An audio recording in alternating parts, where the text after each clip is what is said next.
Welcome to just study by UP वाले लेखपाल।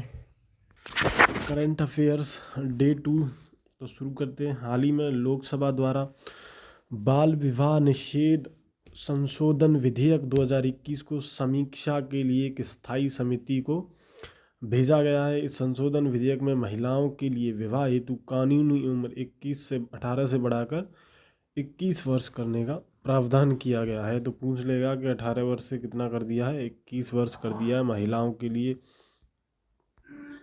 इस कानून के लाने के पीछे सरकार के तर्क हैं कि विवाह की आयु सभी धर्मों, जातियों, पंथों के लिए और महिलाओं के साथ साथ भेदभाव करने वाली किसी भी रिवाज या कानून को अध्यारोही करते हुए एक समान रूप से लागू होनी चाहिए, इसीलिए ये कानून लेकर आ रहे हैं।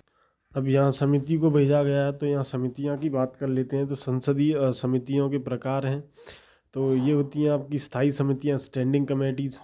ये समितियाँ अनवरत प्रकृति की होती हैं, अर्थात इनका कार्य प्राय निरंतर चलता रहता है और इस प्रकार की समितियों को वार्षिक आधार पर पुनर्गठित किया जाता है। ये होती हैं स्थायी समितियाँ। इन्हें वित्तीय और विभाग समितियों को वित्तीय विभागों से संबंधित स्थायी समितियों यानी departmentally related standing committee DRSCs में विभाजित किया जाता है। स्थायी समितियों को वित्तीय समितियों को विशेष रूप से शक्तिशाली माना जाता है तथा यह 3 प्रकार की होती हैं। पहली है लोक लेखा समिति, दूसरी प्राक्कलन समिति और तीसरी है सरकारी उपक्रमों संबंधी समितियाँ। तो ये 3 प्रकार की होती हैं। अब आते हैं तदर्थ समितियों पर। इन्हें सेलेक्ट कमेटीज़ बोलते हैं। समितियां किसी विशिष्ट प्रायोजन के लिए तदर्थ समितियां बनाई जाती हैं। वो किसी विशिष्ट प्रायोजन के लिए नियुक्त की जाती हैं। जब वे अपना काम समाप्त कर लेती हैं तो अपना प्रतिवेदन प्रस्तुत कर देती हैं, तब उनका अस्तित्व समाप्त हो जाता है। यानी इन्हें कोई विशेष कार्य करने के लिए सौंपा जाता है, उस पर ये अपना शोध करके अपनी रिपोर्ट प्रस्तुत करती हैं, उसके बाद इनको समाप्त कर दिया जाता है। यही हैं तदर्थ समितियाँ। नासा ने जेम्स वेब स्पेस टेलीस्कोप भेजा है, उसके बारे में।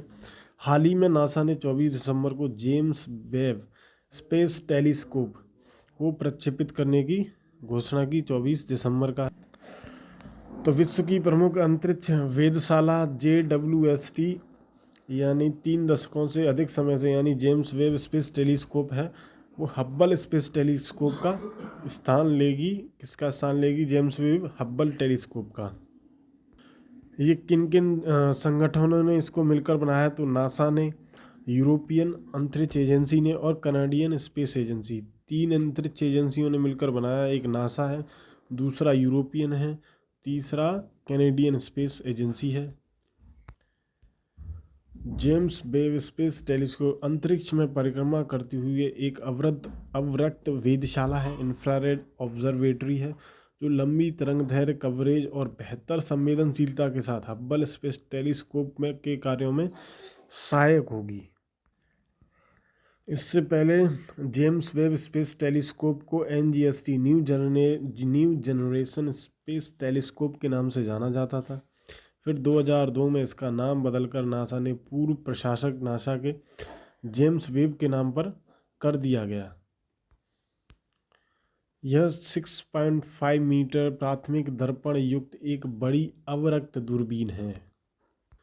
वन लाइनर है। विश्व एथलेटिक्स ने भारत में खेल को आगे बढ़ाने के प्रयासों के साथ साथ अधिक महिलाओं को उनके नक्शे कदम पर चलने के लिए प्रेरित करने के बाद धावक अंजू बॉबी जॉर्ज को वर्ष की महिला के रूप में घोषित किया है। धावक हैं अंजू बी जॉर्ज।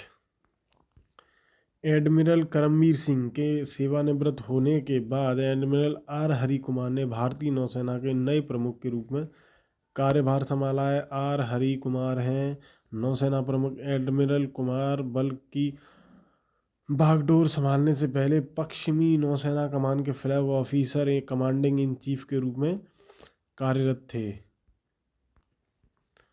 गुजरात ने देश के सबसे बड़े विनिर्माण केंद्रों के रूप में उभरने के लिए महाराष्ट्र को पीछे छोड़ दिया है, जिसमें विनिर्माण क्षेत्र में सकल मूल्यवर्धन यानी GVA वित्त वर्ष 2012 और वित्त वर्ष 2020 के बीच 15.9% सालाना से बढ़कर 5.11 लाख करोड़ रुपए तक पहुंच गया है।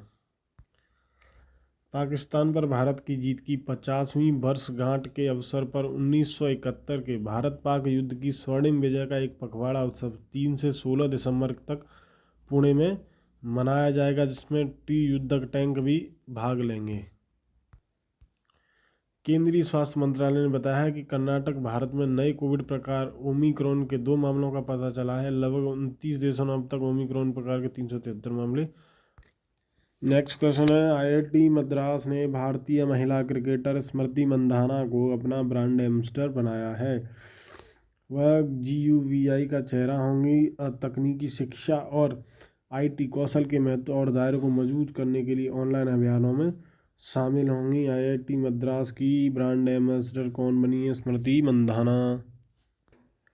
भारतीय सेना ने चीन से विवाद होने से पिछले साल खरीदे गए इजरायल निर्मित हेरॉन ड्रोन को तैनात करने के लिए तैयार कर दिया है। चीनी सेना के साथ विवाद था, उसको चीनी सेना के समीप हेरॉन ड्रोन, जिनको कहाँ से खरीदा है? इजराइल से। अरुणाचल प्रदेश सरकार ने बॉलीवुड अभिनेता संजय दत्त को 50 ईयर्स ऑफ अरुणाचल प्रदेश समारोह के लिए ब्रांड एम्बेसडर नियुक्त किया है। इम्पोर्टेंट है ये।